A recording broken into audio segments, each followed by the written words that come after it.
Aujourd'hui, je te raconte deux grands échecs que j'ai vécus au début de ma carrière que j'ai jamais racontés ou partagés ici sur Alexandra TV. Alors, si tu veux savoir c'est quoi ces échecs, eh bien, reste à l'écoute.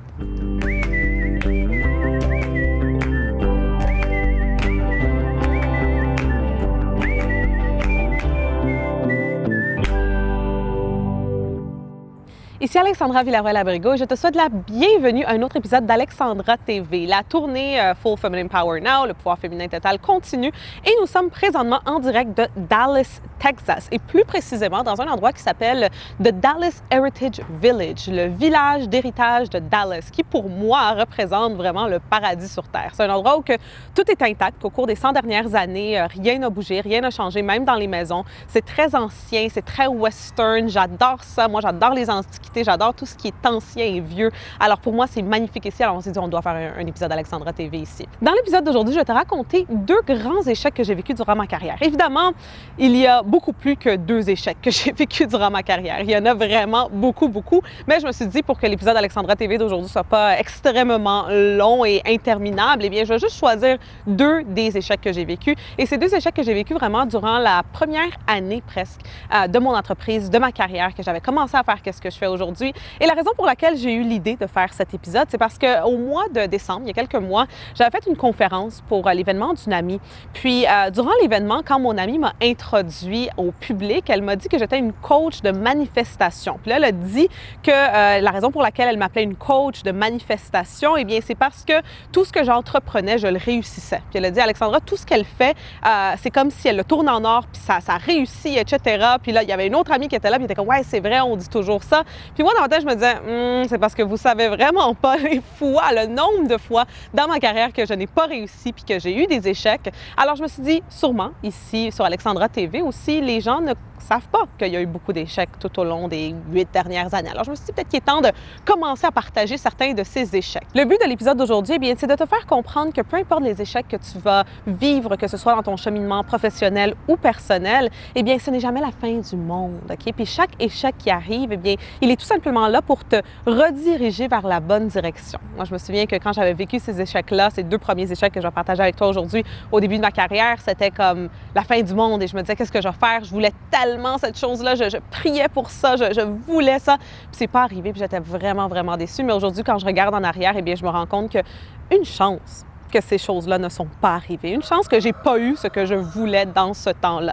Là, vous allez entendre tout au long de l'épisode Alexandra TV des coqs qui vont chanter parce que, comme j'ai dit, nous sommes dans le Heritage Village, donc il y a des animaux comme dans l'ancien temps un peu partout. C'est très style western et campagne. Alors, désolée pour ces interruptions de la nature. Le premier échec remonte à 2010. Je me souviens, j'avais 20 ans, je venais tout juste de commencer ma carrière et j'avais vu en ligne qu'il y avait un concours pour le magazine Cosmopolitan, qui est un magazine américain très reconnu internationalement. Et ce concours-là, eh bien, c'était pour devenir blogueuse. Pas pour le magazine en tant que tel, mais pour plus le site Internet. Donc, écrire des articles, des blogs, si je me trompe pas, c'était hebdomadairement. Puis moi, je me souviens, quand j'avais vu cette opportunité-là, je me disais, c'est parfait, c'est pour moi, c'est arrivé parfaitement au parfait moment. Alors, c'est ça qui va vraiment lancer ma carrière et c'est grâce à ça que je vais pouvoir finalement réussir. Et étant donné que je venais tout juste de commencer, qu'est-ce qui arrive, c'est que quand on commence, très souvent, on est très impatient. Donc, on veut que ça aille vite, on veut que ça avance vite. Alors, je me disais, c'est ça qui va créer mon grand break, comme on dit en anglais. Et la façon de participer au concours, eh bien, c'était en faisant une vidéo. Tu faisais la vidéo, puis tu la mettais en ligne, bien, tu l'envoyais à eux, ils la mettaient en ligne, puis là, c'était une question de vote. Donc, les gens allaient voter pour toi et la personne qui allait avoir le plus de votes, eh bien, allait gagner. Qu'est-ce qui est arrivé, évidemment, c'est que je n'ai pas eu assez de votes. Pourquoi? Parce que je venais tout juste de commencer, j'avais pas un grand suivi en ligne et là, je n'ai pas eu ce grand break que dans ce temps-là était tellement horrible pour moi parce que je me disais c'était ça ma grande chance de pouvoir réussir et là je vais pas réussir dans la vie et c'est la fin du monde. Alors ça c'était la première fois, le premier échec que j'avais eu dans ma carrière. Quelques mois plus tard après ça, donc toujours en 2010, j'avais pas eu cette opportunité-là, mais je continuais à chercher des opportunités. Puis j'avais cette croyance, et je pense une croyance que beaucoup de gens ont, que quelqu'un allait magiquement m'ouvrir les portes de la réussite, n'est-ce pas? Donc très souvent quand on commence, on entend ces histoires de cette personne qui s'est fait découvrir par cette autre personne, n'est-ce pas? Qui s'est fait découvrir par cette personne très connue, découvrir par cette grande compagnie, peu importe. Alors j'avais cette idée-là, et je me souviens, j'avais entendu parler en ligne de, c'était pas un concours, mais c'était une audition une audition pour être expert dans une émission de télévision à Toronto, qui était de Marilyn Dennis Show, qui allait se lancer. C'était, si je ne me trompe pas, maintenant en 2011. Et ça allait être l'émission qui allait commencer, un talk show à tous les jours de semaine, un talk show de jour. Donc, elle allait être vue à travers le Canada. Et là, j'ai vu cette opportunité-là, puis je me suis dit, c'est parfait, c'est sûr que Cosmopolitan, c'était pas pour moi parce que c'est cette opportunité-là qui était pour moi, puis c'est ça qui est vraiment fait pour moi. Alors, qu'est-ce que j'ai fait à ce moment-là? C'est que j'avais à peine d'argent, mais j'ai quand même booké un train pour aller à Toronto, pour aller passer l'audition. C'était à 5 heures du matin que ça commençait. Je m'étais réveillée, je pense, à 3 heures, aller attendre en ligne à 4 heures du matin dans le froid dehors. C'était rendu le mois de novembre à peu près. Il faisait froid, j'avais mon petit café, j'avais ma petite robe, j'essayais d'être vraiment cute pour l'audition. Il y avait une ligne d'attente, il y avait des gens à travers tout le building, donc des gens qui étaient des experts de partout qui étaient venus pour avoir cette grande opportunité-là. J'arrive pour l'audition, on commence à me demander des questions, puis moi, j'allais être experte dans ce temps-là, ça je disais, j'allais être experte d'amour-propre et de confiance en soi. Et c'est ça que j'allais enseigner aux gens du haut de mes 19 ans ou 20 ans.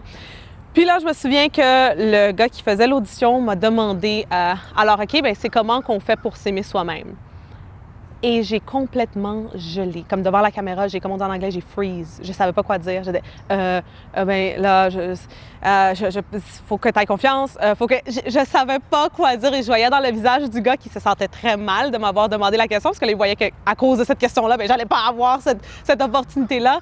Et là, par la suite, je suis partie puis j'étais tellement déçue parce que je le savais que j'allais pas l'avoir. Mais les mois qui ont suivi, j'ai quand même attendu un appel ou un email qui n'est jamais venu.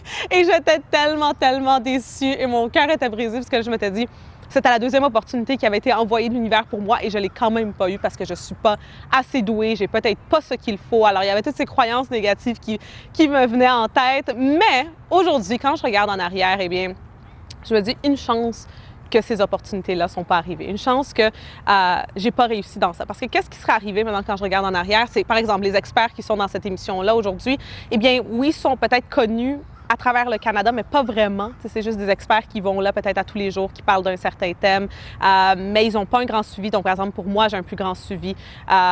Toute ma quête, je suis en tournée à travers le monde présentement. Donc, ces personnes-là sont comme à Toronto, en train d'aller à cette émission-là tous les jours, qui est vue peut-être par moins de gens, des gens qui voient ma chaîne YouTube. Donc, là, quand je regarde en arrière, je me rends compte qu'une chance que ces choses-là n'ont pas fonctionné. Parce que si ça aurait fonctionné, peut-être que je me serais contentée de ça, n'est-ce pas? Mais c'est comme si l'univers rêvait un plus grand rêve pour moi. Donc moi, j'avais mon rêve, mais l'univers, Dieu, avait de plus grands plans pour moi, pour ma carrière et pour ma vie. Alors, comme j'ai dit, ça, c'est seulement 2 des plusieurs échecs que j'ai vécus tout au long de ma carrière, tout au long des 8 dernières années. Mais plus le temps passe et moins je les appelle des échecs. Donc, je ne considère pas ça comme des échecs parce que je me rends compte que à chaque fois que je ne réussis pas quelque chose, à chaque fois que j'essaie d'entreprendre quelque chose puis que ça ne fonctionne pas, eh bien, maintenant, je sais que c'est l'univers qui me dit « c'est pas pour toi ça, mais il y a quelque chose de mieux pour toi », n'est-ce pas? Donc, plus le temps passe et plus maintenant, je sais très bien que quand les choses ne fonctionnent pas, quand les choses ne vont pas comme je voudrais qu'elles aillent, eh bien, c'est correct.